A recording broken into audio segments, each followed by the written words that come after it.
Hello students, welcome to ICT virtual classes. तो class हम यहाँ पे बात कर रहे थे अपने चैप्टर की। चैप्टर का नाम है टिश्यू यानी कि ऊतक।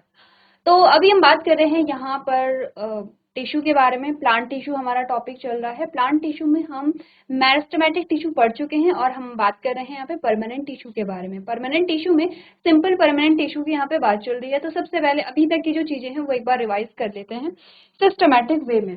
तो सबसे पहले हमारे पास इंट्रोडक्टरी पार्ट आता है कि जो लिविंग ऑर्गेनिज्म होते हैं वो सभी कोशिकाओं से मिलकर के बने होते हैं और इन्हीं कोशिकाओं से मिलकर के क्या बनते हैं, इन कोशिकाओं के समूह से मिलकर के क्या बनते हैं, ऊतक बनते हैं। ठीक है, आपने कहा एक कोशिकीय जीवों में एकल कोशिका, एक ही जो एक कोशिकीय जीव होते हैं वो एक ही कोशिका श्वसन भी कर रही है, पाचन भी कर रही है। यहाँ पे जो यहाँ पे सेल की सफाई है, ठीक है, या एक्सक्रीशन आप कह सकते हैं, वो भी यहाँ पे कर रही है।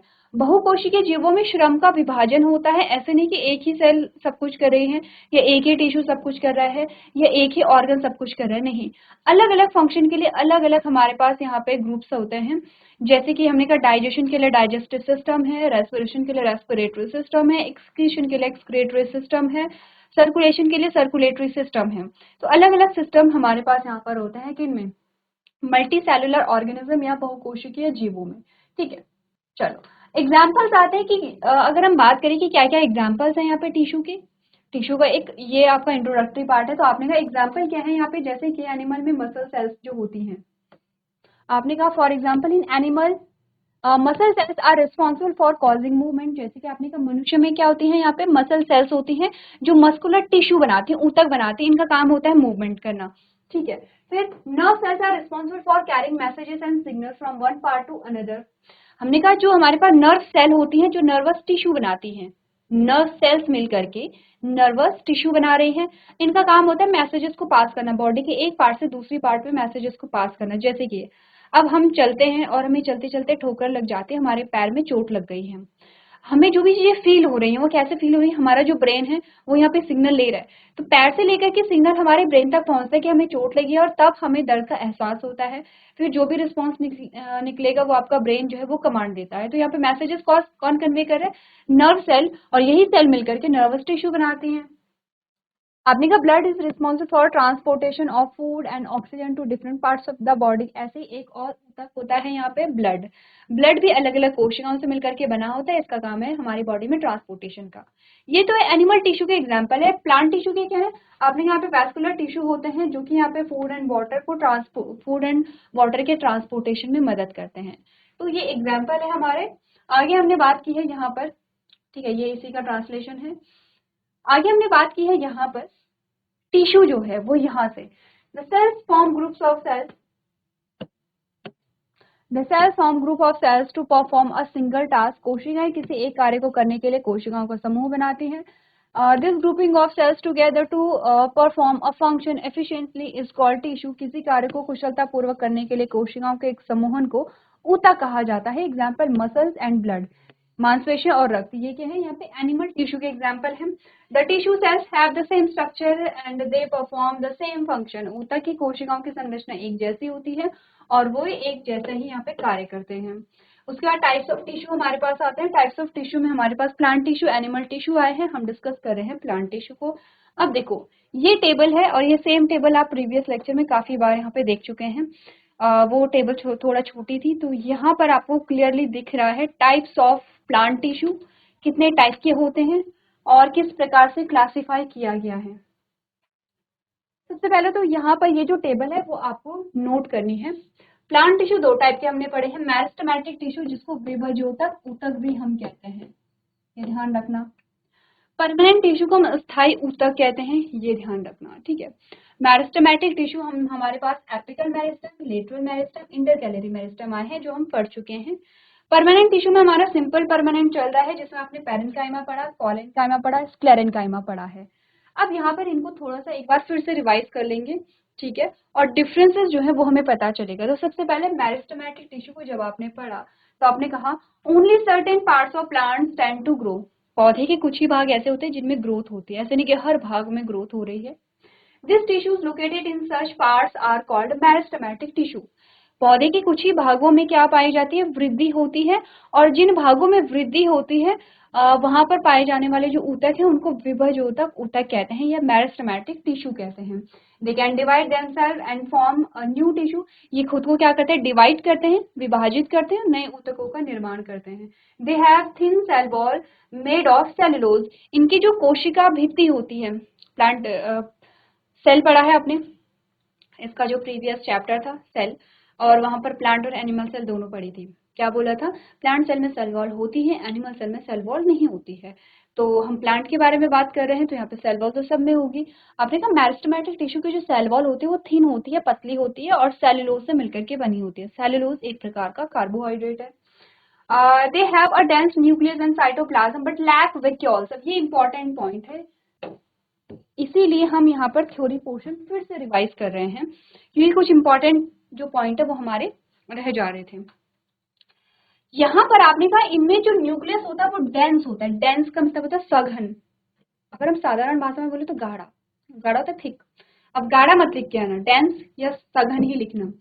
डेंस न्यूक्लियस होता है और साइटोप्लाज्म भी डेंस यहाँ पर होगा, बट इनमें वैक्यूल नहीं पाया जाता है। और यही क्वेश्चन है जो आपसे पूछा जाता है कि बताओ मेरिस्टेमेटिक टिश्यू में क्यों वैक्यूल नहीं पाया जाता है।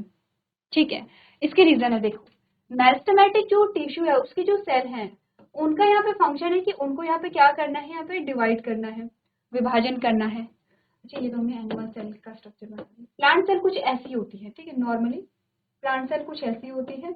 ये इसकी सेल वॉल है, यहाँ कहीं न्यूक्लियस है, और ये पूरा पोर्शन अंदर का ये वैक्यूल है, ये वाला पोर्शन वैक्यूल है। अब देखो वैक्यूल काम क्या करता है, क्या पढ़ा था आपने, वैक्यूल एक ऑर्गेनेली होती है। वैक्यूल प्लांट एनिमल दोनों ही प्रकार की कोशिकाओं में पाई जाती है। प्लांट में वैक्यूल जनरली एक ही होता है और बहुत बड़ा होता है। एनिमल सेल में वैक्यूल बहुत छोटे छोटे होते हैं और एक से ज्यादा हो सकते हैं। वैक्यूल का फंक्शन है यहाँ पे कलेक्शन नहीं बोलेंगे, संग्रह करना, स्टोरेज करना। उसमें सारी चीजें होती है, वेस्ट मटेरियल भी होगा, कार्बोहाइड्रेट, प्रोटीन भी होगा, वाटर भी होगा, सारी चीजें होती हैं यहाँ पे। वेस्ट मटेरियल से लेकर के जो यूजफुल चीजें होती है वो भी यहाँ पे रहती हैं वैक्यूल में। वैक्यूल प्लांट को क्या देता है, टर्जिडिटी प्रोवाइड करता है। देखो अगर कोई पौधा है उसकी पत्तियां ऐसे आपने कहा कि फैली हुई हैं, तो वो किसकी वजह से, वैक्यूल की वजह से।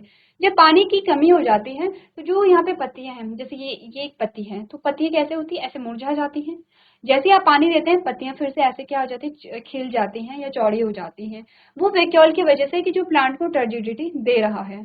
अब इस सेल को अगर डिवाइड करना है तो डिवीजन का मतलब ये है कि न्यूक्लियस यहाँ पे क्या करेगा, डिवाइड करेगा। जो यहाँ पे इसकी सेल वॉल है और जो इसकी सेल मेम्ब्रेन है वो भी यहाँ पे डिवाइड करेगी। तो ये डिवीजन में यहाँ पे अगर बीच में वैक्यूल आ गया, और वैक्यूल में बहुत सारी चीजें यहाँ पे क्या है, स्टोर है, ये डिवीजन में यहाँ पर दिक्कत करती है, या स्मूथली जो डिवीजन है वो नहीं हो पाता है। इसीलिए यहाँ पे वैक्यूल नहीं पाए जाते, क्योंकि वैक्यूल होगा तो डिवीजन होने में यहाँ पे प्रॉब्लम आएगी, डिवीजन नहीं हो पाएगा या स्मूथ डिवीजन नहीं हो पाएगा। तो इसीलिए जो मेरिस्टेमेटिक सेल्स होती हैं या जो यहाँ पे डिवाइडिंग सेल्स होती हैं उनमें क्या होगा, क्या होता है उनमें, वैक्यूल नहीं होता है। क्यों नहीं होता है, रीजन आपने समझ लिया। They can further be classified differently based on the areas of the plant where they are located, apical, lateral and intercalary. तो आपने कहा 3 प्रकार का होता है। क्या पढ़ा आपने, ये पौधे के केवल कुछ ही भाग बढ़ते हैं, ऐसे भागों में स्थित ऊतकों को विभजोतक ऊतक कहते हैं। वे स्वयं को विभाजित कर सकते हैं और नए ऊतक यहाँ पे बना सकते हैं। इनमें सेलुलोज से बनी एक पतली कोशिका भित्ति होती है। इनमें सघन केंद्रक और कोशिका द्रव होता है लेकिन रिक्तिकाएं नहीं होती हैं, वे केवल कोई रिक्तिकाएं कहते हैं। उन्हें पौधे के उन क्षेत्रों के आधार पर अलग अलग तरीके से वर्गीकृत किया गया है। ये देखो ये इमेज, यही तो हमने बनाई थी, सेम इमेज। अच्छा ये तो हमने पढ़ा है अच्छे से। एपिकल की लोकेशन क्या है, इंटरकैलरी की लोकेशन क्या है और लेटरल की लोकेशन क्या है, दोनों में डिफरेंस क्या है, अंतर कहाँ आता है। तीनों जो है वो मेरिस्टेमेटिक सेल से बने हुए टिश्यू हैं, तीनों ही मेरिस्टेमेटिक सेल से बने हुए टिश्यू हैं या मेरिस्टेमेटिक टिश्यू हैं। इट मीन्स कि इनकी कोशिकाएं विभाजित होकर के नई सेल्स बनाएंगी। तो क्या क्या फंक्शन है एपिकल मेरिस्टेम में, क्या पढ़ा था, ये क्या करेंगे, पौधे की लंबाई को बढ़ाएंगे। ऐसे कहाँ से, शूट टिप से। कहाँ पाए जाते हैं, शूट की टिप पे, और कहाँ पाए जाते हैं, रूट की टिप पे पाए जाते हैं। कौन, एपिकल मेरिस्टेम। तो ये क्या करेंगे, लंबाई को बढ़ाते हैं। इंटरकैलरी कहाँ पर पाए जाते हैं, जहां पे नोड होते हैं। ये भी नोड है, ये भी नोड है, और नोड के बीच का जो स्थान है ये वाला जो स्थान है, ये वाला जो स्थान है, इसको हम क्या कहते हैं?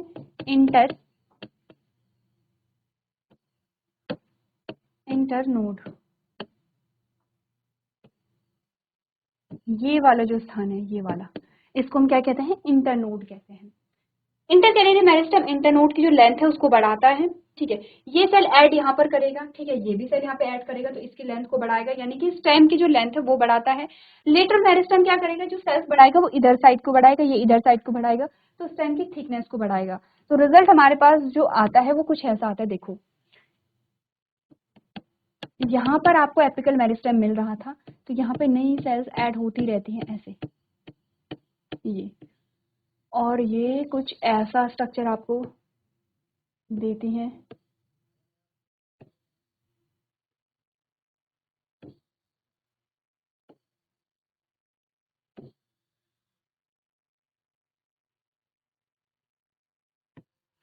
देखो कुछ ऐसा हमारे पास रिजल्ट आता है। क्या हुआ?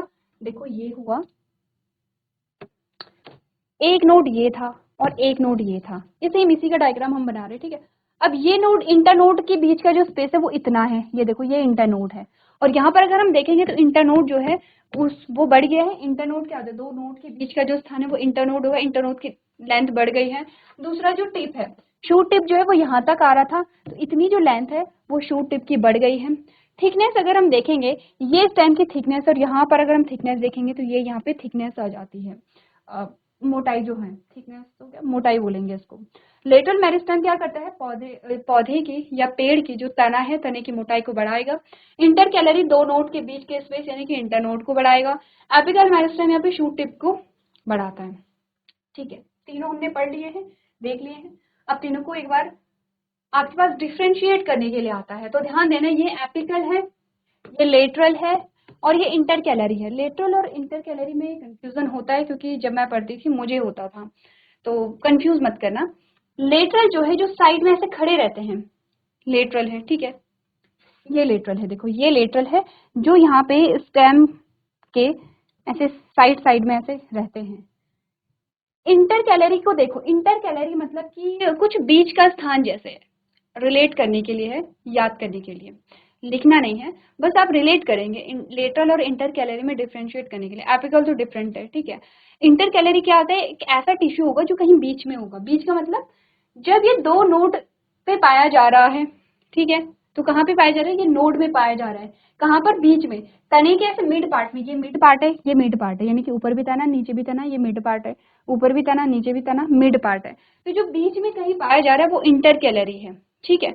ऐसे आप यहाँ पे याद कर सकते हैं। तो ये इनका यहाँ पे क्या आता है? तीनों को जब हमने पढ़ा, तीनों का डिफरेंस है। एपिकल मेरिस्टम में क्या पढ़ा? They are responsible for the growth of stem and root in the plant. They are found on the tips of the root and shoot. Stem के बजाय शूट लिखना, शूट, ठीक है, शूट लिखना है इसमें। स्टेम का जो टॉप वाला पोर्शन है वही शूट है, ठीक है। यानी कि ये कहाँ पाए जाते हैं? रूट की टिप पे, जो जड़ है उसके टिप पे, शूट की टिप पे लैंड के लिए रिस्पॉन्सिबल होते हैं। दूसरा हमने बोला they are responsible for increasing the circumference of the middle part of the stem and hence are found there. ये क्या करते हैं? यहाँ पे तने की मोटाई को बढ़ाने का काम करेंगे। Intercalary these tissues are present at internodes of the stem region between the place which leaf attach. जहां से कोई शाखा निकल रही, कोई ब्रांच निकल रही है, कोई लीफ निकल रही है, वहां पर ये पाए जाएंगे और इंटरनोड की लेंथ को बढ़ाएंगे। क्लियर है? एक बार देखो तीनों का जो डिफरेंस है।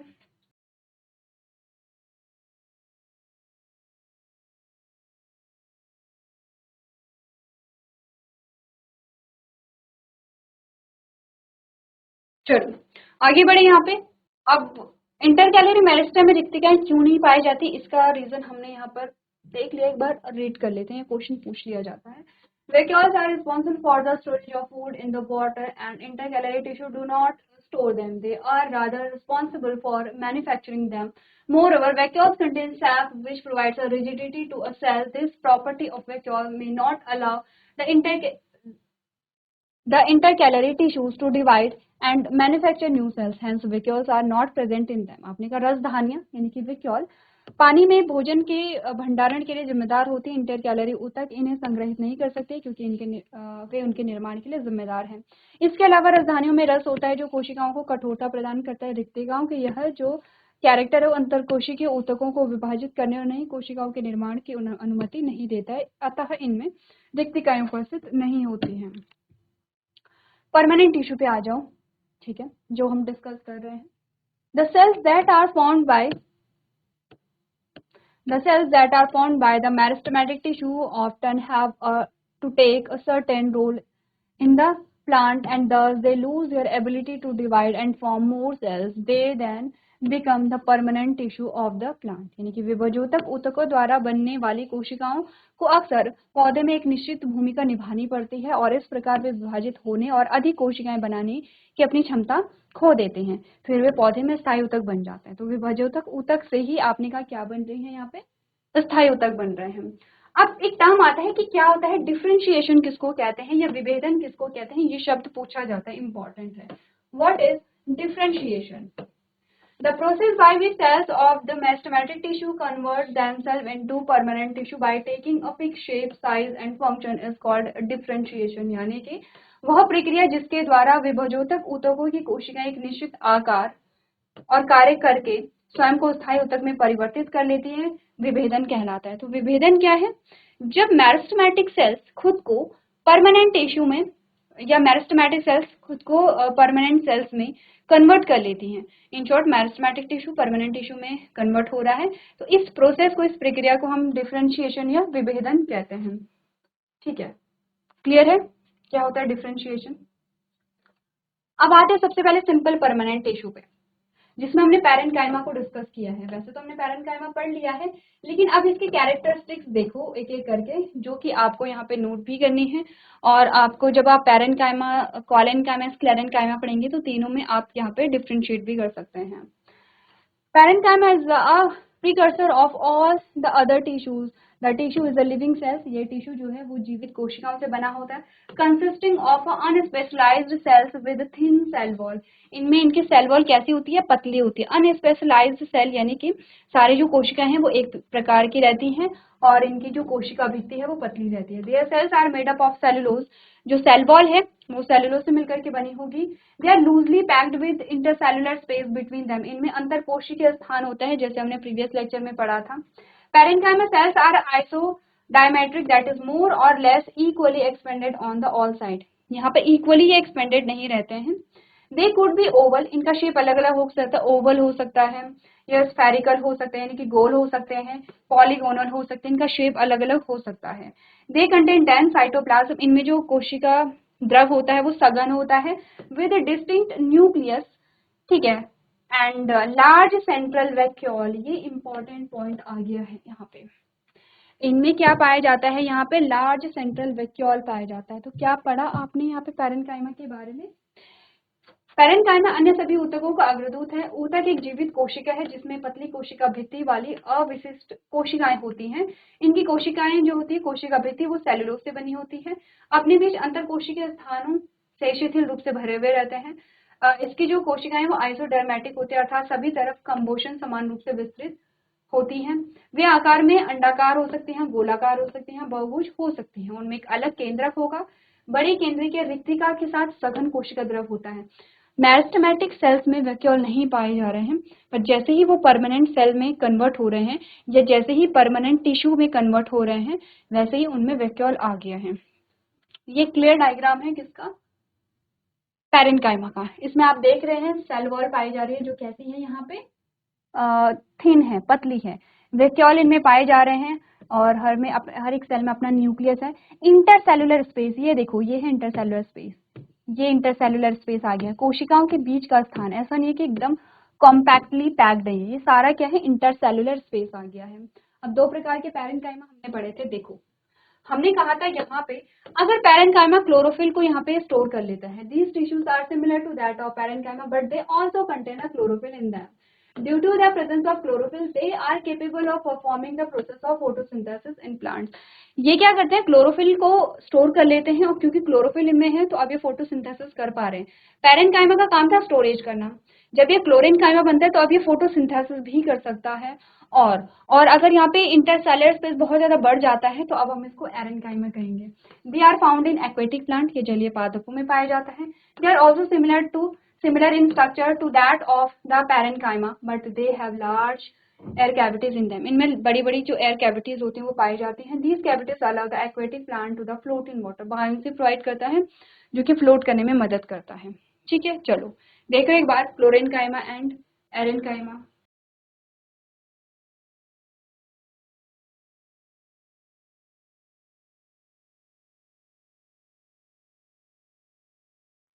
चलिए, सो क्लास हम यहाँ पे बात कर रहे हैं classification of plant tissue. Plant tissue के प्रकार हम देखेंगे जिसमें दो प्रकार होते हैं, meristematic tissue and permanent tissue. Meristematic apical meristem, lateral meristem और इंटरकैलरी मेरिस्टेम में डिवाइडेड होता है, 3 प्रकार का। परमानेंट टिश्यू 2 टाइप का होगा, सिंपल एंड कॉम्प्लेक्स। सिंपल में 3 प्रकार हम पढ़ते हैं, पैरेन्काइमा, कोलेन्काइमा, स्क्लेरेन्काइमा, और कॉम्प्लेक्स में हम 2 पढ़ते हैं, जाइलम एंड फ्लोएम। चलिए, सो क्लास आज के सेशन में हम इतना ही करेंगे। अभी तक क्लास में बने रहने के लिए आपका धन्यवाद।